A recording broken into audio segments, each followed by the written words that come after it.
The observation chamber fell silent as the blue sphere slowly rotated beneath the crystal surface of the tactical table. Oceans shimmered under scattered clouds, continents glowed with countless artificial lights, and tiny streams of electromagnetic signals flowed around the planet like veins carrying invisible blood.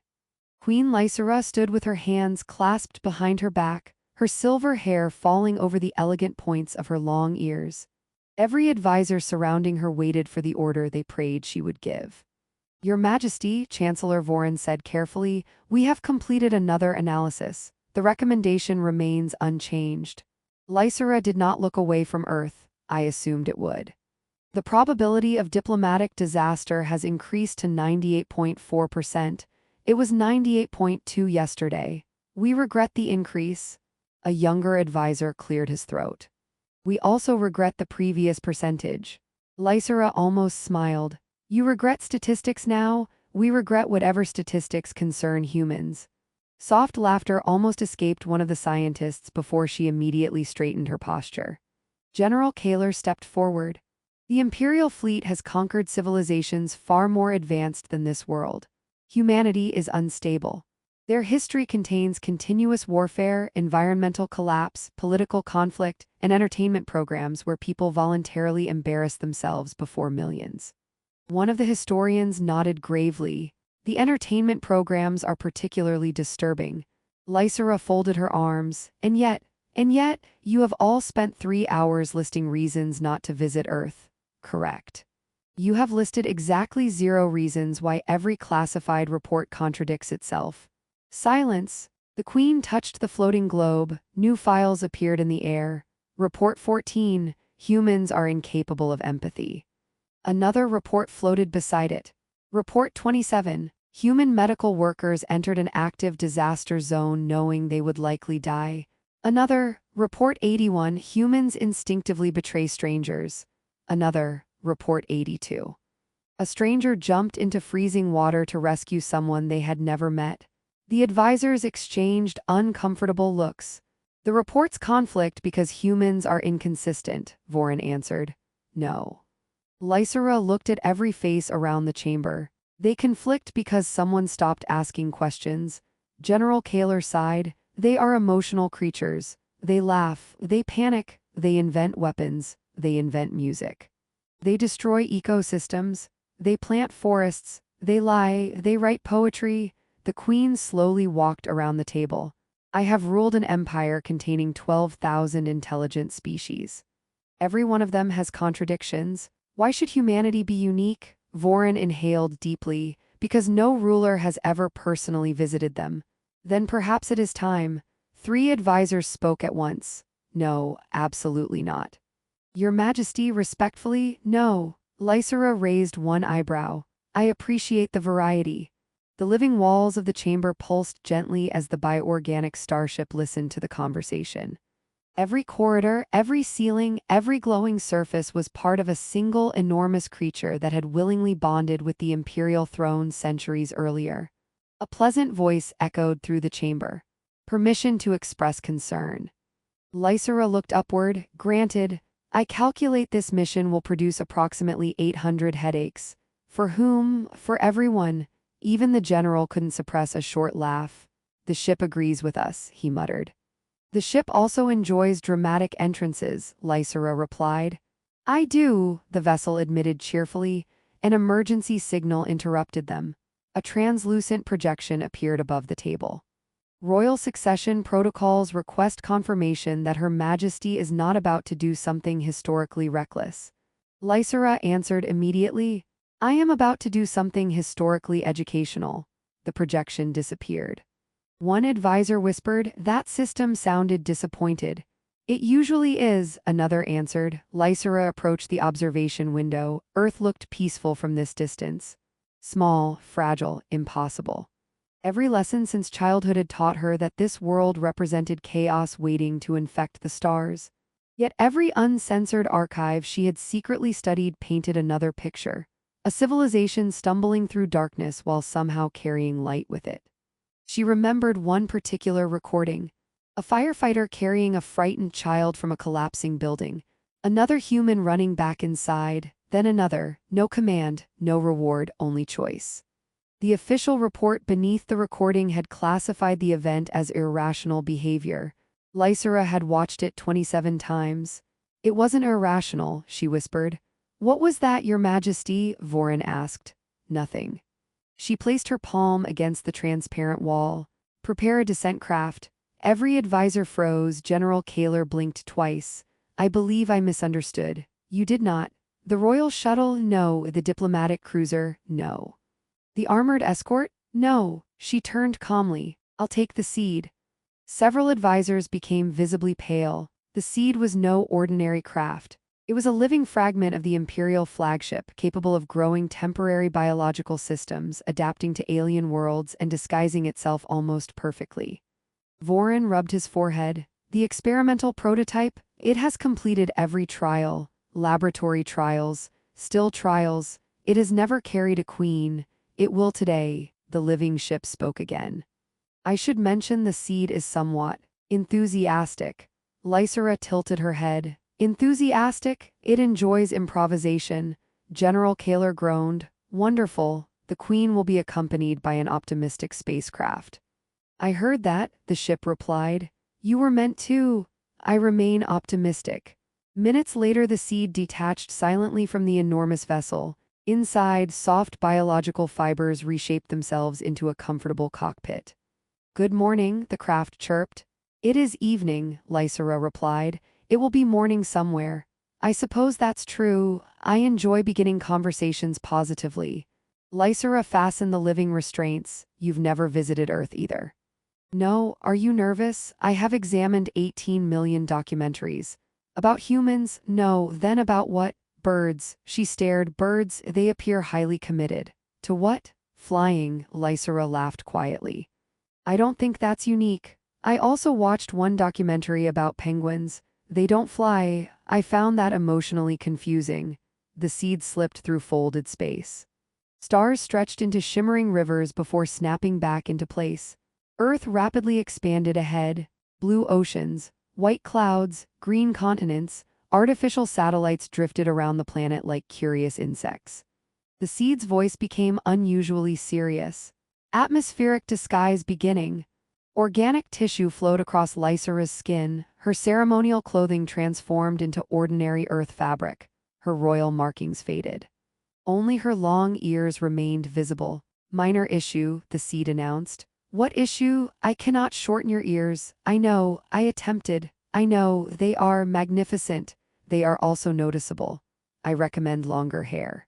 Silver strands immediately grew another several centimeters. There, better. Humans may simply assume you possess exceptional fashion confidence. Lysera smiled. I hope so. The seed entered Earth's atmosphere as a brilliant streak of light, indistinguishable from an ordinary meteor. Far above, aboard the hidden flagship, every advisor watched in absolute silence. Vorin whispered to himself, please let the humans be reasonable. General Kaler answered, or at least distracted. The seed descended through clouds toward a quiet valley on the edge of a small town. Its organic hull folded inward, transforming into something that looked remarkably like an ordinary weathered stone. I have successfully disguised us, it announced proudly. Lysera looked around. You became a rock. A convincing one. I traveled across the galaxy inside the Empire's greatest technological achievement. Correct. And now we're hiding as a rock. The tactical advantages of rockhood are frequently underestimated. Lysera stepped away from the remarkably proud rock and drew a slow breath. The atmosphere contains oxygen, nitrogen, microscopic organisms, pollen, and approximately 7,000 smells. The seed reported directly into her neural link. I noticed the smells.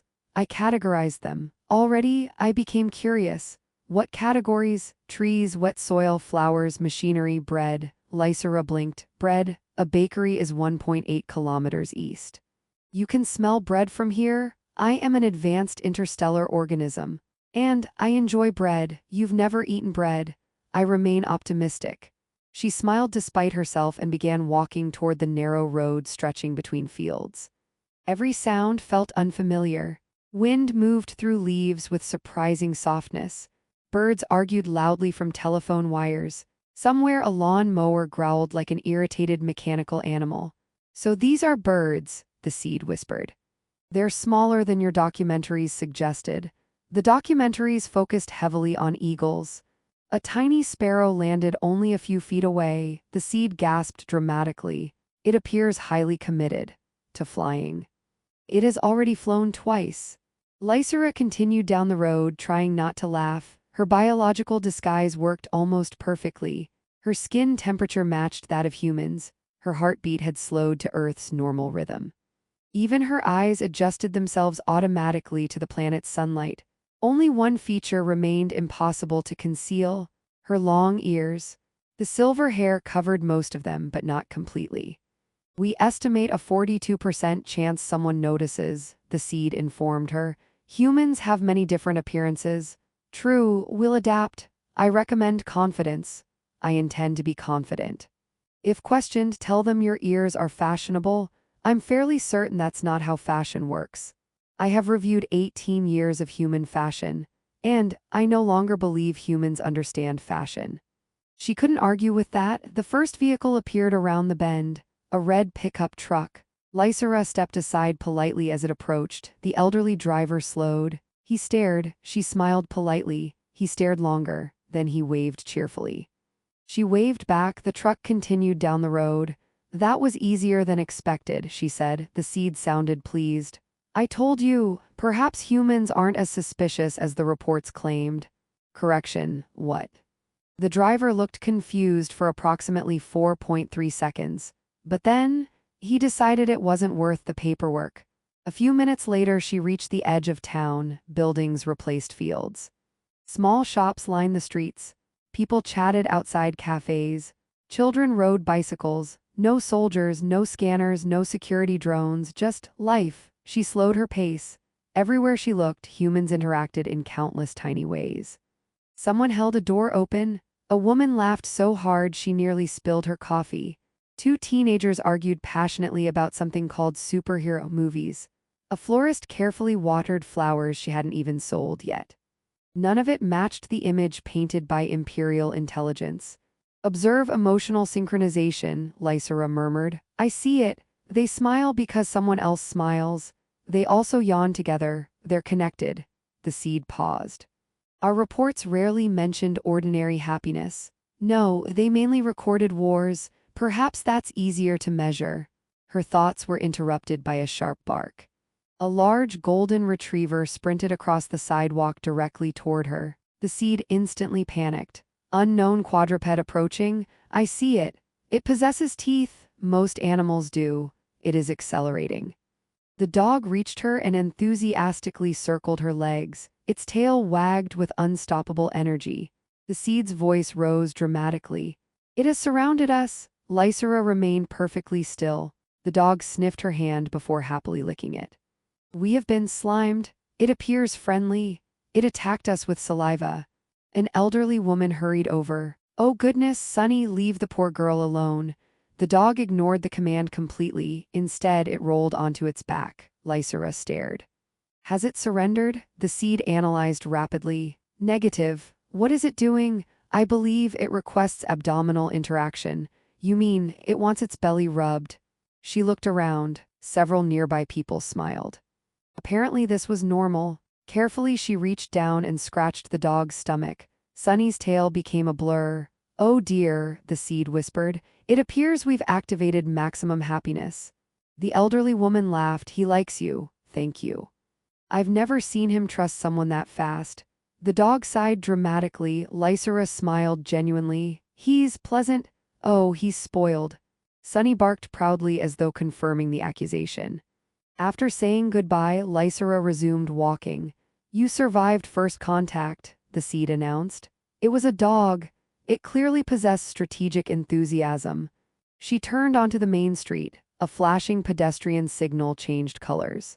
People waited patiently, then crossed together. Lysera immediately followed. Halfway across she stopped. Why is everyone walking at exactly the same moment? The illuminated human crossing ritual. It seems very organized. Remarkably unlike the reports. Ahead stood a small grocery store. She entered. Cool air greeted her, rows upon rows of colorful packaging stretched in every direction. She looked slowly from shelf to shelf. So much variety. Scanning labels. What have you found? 17 kinds of breakfast cereal. Necessary? I cannot answer. A young employee approached. Can I help you find something? Lysera hesitated. The seed whispered through her neural link. Act natural. I am attempting. The employee smiled politely. You okay? Yes. What are you looking for? Lysera looked around helplessly. Food. He blinked. Any particular kind? She silently examined an entire aisle. So, this is all food, pretty much. There is a surprising amount, he laughed. First time shopping alone? Yes, I figured. He grabbed a basket. Come on, we'll start with the basics. Lysera followed. The employee pointed toward fruit. Apples, she nodded. Useful. Bread. The seed became excited. We've reached the bread. Quiet. Sorry. Milk. Dairy product. Eggs. Biological containers. The employee glanced at her. You've got a funny way of describing things. I'm very literal, he chuckled. I can tell. After thanking him, she left with a small paper bag containing fruit and bread she wasn't entirely certain how to eat. Outside, she examined the loaf curiously. The aroma matches your scan. I estimated correctly. You sound proud. I continue to justify my existence. As she rounded the next corner, voices echoed from an auto repair garage. An old sedan sat with its hood open. One mechanic scratched his head. I swear it was working yesterday. Another answered, it says that every time. A third voice laughed. Machines have trust issues. Lysera stopped. The younger mechanic leaned over the engine with grease on his hands and an easy smile despite obvious frustration. He examined the damaged components carefully instead of striking them in anger like the others jokingly suggested. Something about the quiet patience in his expression caught her attention. The seed whispered softly, facial recognition complete. You already scanned him? I scan everyone. Efficient. I was built by anxious people. The mechanic finally looked up. His eyes met hers for only a second before returning to the engine. Then they snapped back. He frowned, not in fear but confusion. His gaze lingered on the glimpse of a long ear beneath her silver hair. Lysera instinctively brushed the hair back into place. The mechanic smiled awkwardly. Sorry, I don't mean to stare. She remained silent for a heartbeat. It's all right. He wiped his hands on a rag and walked over. You look a little lost. She considered giving the carefully rehearsed cover story. Instead, she answered with the truth. I am. The mechanic held her gaze without taking another step. I am, she had said. He nodded as if that answer alone explained everything. Well, he replied, that's easier to fix than a transmission. She blinked. It is, usually. He extended a grease-stained hand. I'm Ethan. She looked at it for a second before carefully shaking it. Lysera, nice to meet you. The seed whispered through her neural link. Handshake pressure acceptable. I know, you nearly saluted. I did not. You absolutely considered it. Ethan glanced toward the road. You hungry? Possibly. That's the least confident answer I've heard all week. I am still learning. We all are, he smiled. Come on, the diner next door makes excellent pie. The seed interrupted. Mission update. Lysera mentally answered, go ahead. 8 Imperial cruisers have entered the outer system. Her heartbeat slowed instead of racing. So soon, they are attempting to remain hidden behind Earth's moon. And the advisors, they are arguing about everything. A familiar voice suddenly filled the neural link. Your Majesty, Chancellor Voren almost shouted. I am here. Please return immediately. I cannot. You absolutely can. I choose not to. General Kaler joined the transmission. The Imperial Council has discovered your absence. I assumed they would. They believe humans have kidnapped you. Lysera almost laughed aloud. No one has kidnapped me. That explanation is unfortunately less believable than the kidnapping. She followed Ethan into the small diner. Warm light filled the room. Conversations blended together. Someone laughed loudly near the counter. A little girl carefully colored a picture of a rocket. No one looked frightened. No one looked dangerous. Just ordinary people living ordinary lives. Ethan slid into a booth. You okay? Yes. You've been looking around ever since I met you. I've never seen a place like this. He smiled. Small towns grow on you. A waitress arrived carrying 2 menus. What can I get you folks? Lysera opened the menu, her eyes widened. So many choices. Ethan chuckled. Don't worry, everybody freezes the first time. The seed quietly translated ingredients faster than she could read. I recommend apple pie. You've never tasted pie. I continue believing in humanity. She ordered exactly what the seed suggested. When the waitress left, Ethan leaned back. So, where are you really from? Lysera considered lying. Instead, she asked, if I answered honestly, would you believe me? I don't know. I'm not from Earth. He smiled. I figured. She stared. You what? You've been asking questions nobody from around here asks. Like, you stared at a traffic light for almost a minute. That was educational. You thanked an automatic door. It opened. It was supposed to. I appreciated the effort. He laughed so hard nearby customers smiled. I knew there had to be a story. She slowly brushed her silver hair behind one ear. The long pointed shape became fully visible. Ethan's laughter faded. He looked carefully, then back into her eyes. Well, you're frightened? No, confused? A little. He rubbed his chin. So either you've got the world's greatest costume, or today got very interesting. She nodded. I am Lysera. I know, I am queen of the Asterian Empire. He remained silent. The waitress returned carrying pie. She placed the plates on the table. Enjoy. Neither of them moved. She looked between them. Did I interrupt something? Ethan answered without looking away from Lysera. Possibly first contact. The waitress blinked once. I'll come back later. She quietly walked away. The seed whispered. That human demonstrated remarkable professionalism. High above Earth, hidden behind the moon, hundreds of living warships unfolded silently. The Imperial fleet had arrived. General Kaler's voice returned.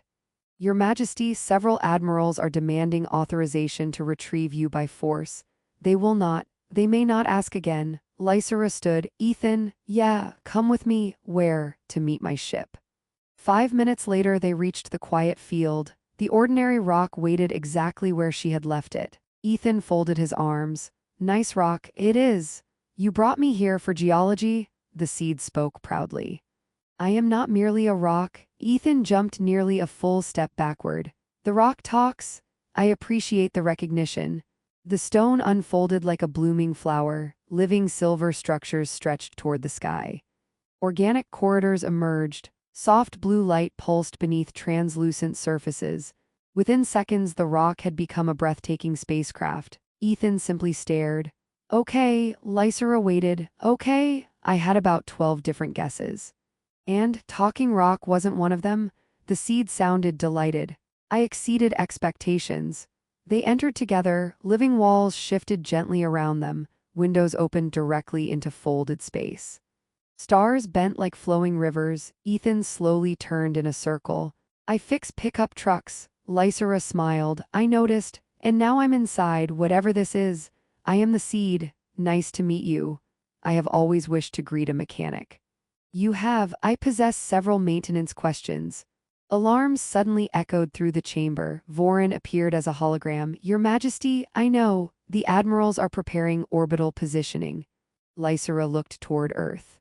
They're afraid. They believe humanity will eventually threaten the Empire. They've never spoken to humans. No, they've only studied wars. She looked toward Ethan. What do humans usually do when they fear one another? He thought for a moment. The worst version, yes. They stop listening. She nodded slowly. Exactly. She stepped before the central interface. The living ship connected to every vessel in orbit. Across thousands of bridges, millions of officers suddenly saw their queen. Citizens of the Empire, Lysera began calmly, I ordered you to observe civilizations before judging them. Silence filled every flagship. I failed to obey my own lesson. The admirals exchanged uneasy glances. I accepted reports without asking who wrote them. She activated recordings, not military footage, not battles, children laughing. Neighbors rebuilding homes after storms, doctors treating strangers, firefighters risking themselves. Ethan helping a confused woman without expecting anything in return. This, Lysera continued, is also humanity. General Kaler watched quietly. So many ordinary moments, he whispered. They never reached the archives. No, they weren't considered strategically important. Lysera looked directly into the transmission. If strength is measured only by conquest, then every empire eventually becomes lonely. No one interrupted. I have crossed the stars to discover one truth. She smiled gently toward Ethan. Courage does not always carry a weapon. The fleet remained motionless. Then one by one, weapon systems powered down, formation lights softened. General Kaler stood and saluted. Imperial fleet acknowledges revised diplomatic directive. Other admirals slowly followed. Even Chancellor Voron smiled with exhausted relief. I still believe this mission was reckless. It was. I strongly object. I know, it appears to have worked. It did. Several hours later, the enormous fleet quietly departed Earth's orbit. No invasion, no battle, only silence among the stars. As dawn approached, Lysera stood beside Ethan outside the repaired seed. So, what happens now? She looked toward the brightening sky. I return home. He nodded. I figured. But not forever. He looked at her. Our worlds have spent centuries fearing one another, and now someone has to introduce them properly. He laughed. I don't exactly own a suit for interstellar diplomacy. The seed answered before Lysera could. I can grow